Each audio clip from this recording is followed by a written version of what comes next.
Vanani, where we partner with parents in raising godly children and children with good morals. Now we're on season 2. And in season 2, I'm talking about why it is important for us to raise our children to be independent of a nanny. That is by teaching them how to work. When our children learn how to work, then there'll be no use of the nanny in that home. She should be released to go to her next assignment by God. So when we teach our children how to work, they get to learn so many values. My last episode, season 1, I spoke about they learn how to be responsible. And I related it to when they grow up, to when they get jobs, when they get married, when they're in leadership positions. Yes. So in this episode 2, I'm going to talk about persistence. When we teach our children how to work, they learn persistence. And persistence is a very important value in life because life is not straight. But when you persist, you eventually break even. Now, this value you learn when you're young. I mentioned a proverb in the previous episode that when a stick is young, when a plant is young, it can easily bend. But when it grows and you try to bend it, it will just break. Now, we do not want our children to break when they reach the point whereby they need to persist. So, in life, when you're working, in order to get a job done, you need to persist. It is of essence. No one starts perfect or excellent. Excellence is achieved. The more you do something, the better you become at it. But if you start something and it's tough and you don't persist, then you stop planning. And that means you cannot be excellent in that area. I'll give an example.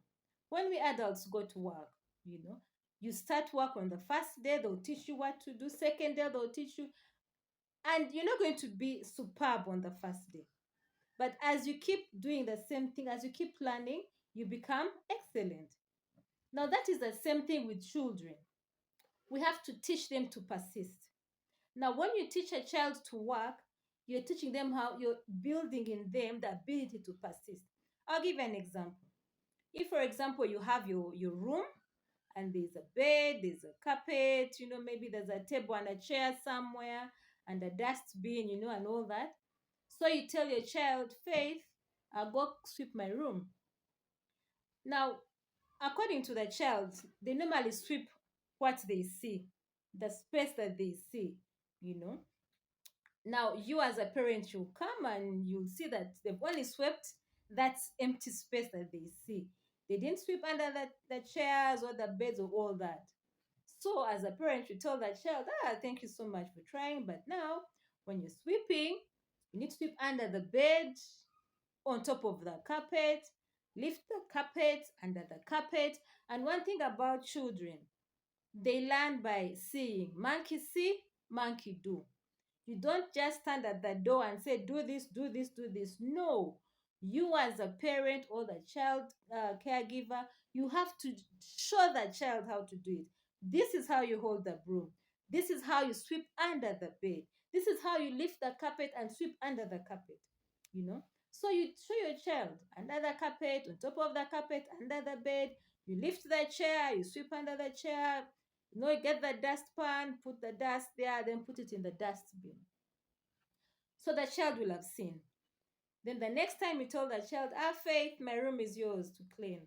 So the child will come and try and do what you had taught them.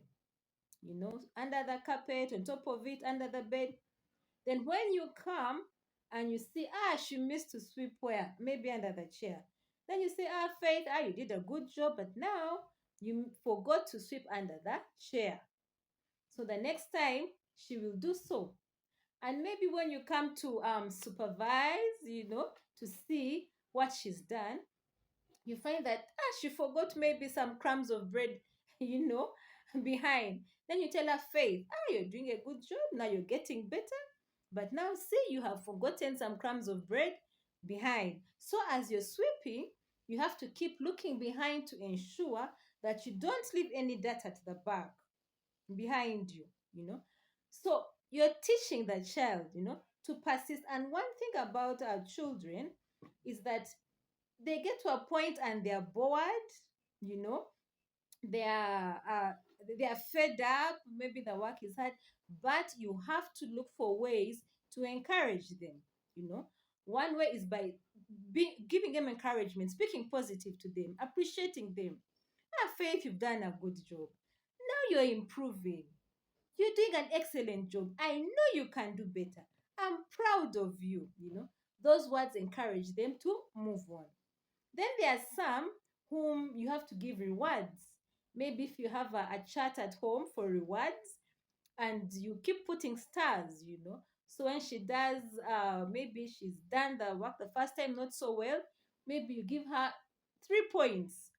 And the next time it can increase to 3.5 or 4, And as the child keeps seeing the points getting higher and higher, they want to aim, at the 5, which is the highest point.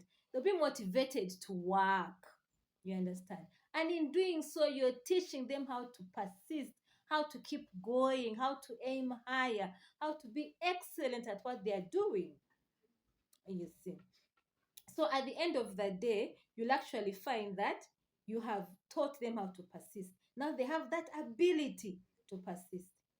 Now, when this child grows up and say they get a job, and they reach a point that is really tough, they won't give up. Why? They have the ability in them to persist, and then they will look for what is it that can encourage me to persist. Is it that we will get incentives at the end of the day? Is it that I have a good paycheck, Or I'm just starting, I should keep on, I will get better and better. They already have that ability to encourage themselves to persist, If it's business and they've put up a business, they're just starting, and there are no customers. But because they have that ability in them to persist, they will look for ways to ensure that they break even. Maybe the market is targeting a wrong market, or maybe the packaging is wrong, or maybe it is the customer care, or maybe they have the wrong group of employees. He will look for ways, he will persist and persist till he breaks even. If it gets to marriage, he'll do the same thing. Okay, maybe I'm very tough on her. Okay, maybe I need to improve on my cooking. Okay, maybe I need to do this with the end goal of having peace in the home. So you find that that person will persist and do all things to ensure that he reaches his end goal of having peace in the home or peace in marriage. If such a person raises up to a leadership position, they will do whatever they can to ensure that there is peace and stability in the area of jurisdiction. Is it that I need to talk to my employees? Is it that maybe I'm not leading well? Is it that I need to improve or I need to increase on the salaries? That person will do whatever they can to persist to ensure that they get to the point at which they want the peace and stability. So that is a value of persistence.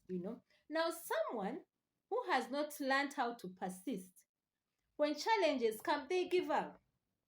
You get into a marriage, she's not cooking well, maybe she doesn't kneel for you the way you want, or she's not dressing the way you want. Even before you've not even tried to sit and say, okay, let me talk to her, or maybe it's me to change. No, they just give up.